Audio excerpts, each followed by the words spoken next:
زبان تھرا جاتی ہے، الفاظ کانپ اٹھتے ہیں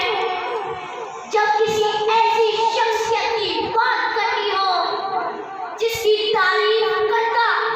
قرآن کا ہر ایک لفظ نظر آتا ہے۔ سوچ کے سیراب تر ہو جاتے ہیں جب شان رحمت للعالمین کی رحمتوں کا شمار کرنا ہو، جس کے بارے میں خدائے بزرگ و برتر خود فرماتے ہیں وَمَا أَرْسَلْنَاكَ إِلَّا رَحْمَةً لِلْعَالَمِينَ۔ بے شک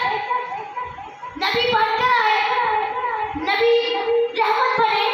نبی رحمت بنے پلیتوں کے لیے، نبی رحمت بنے جاہلوں کے لیے، نبی رحمت بنے کافروں کے لیے، نبی رحمت بنے عیسائیوں کے لیے، نبی رحمت بنے درختوں کے لیے، نبی رحمت بنے تو جہاں کے لیے۔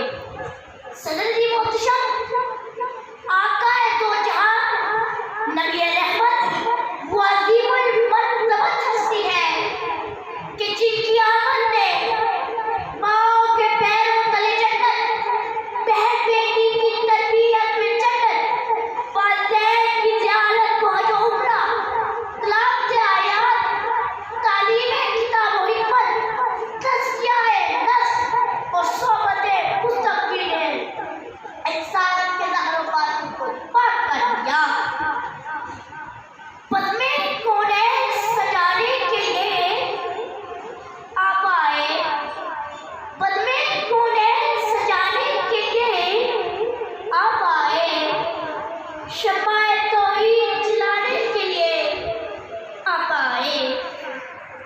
ایک پیغام جو ہر دل کا اجالا کر دے، ساری دنیا کو سنانے کے لیے آپ آئے۔ ماشاءاللہ ماشاءاللہ۔ زندگی وقار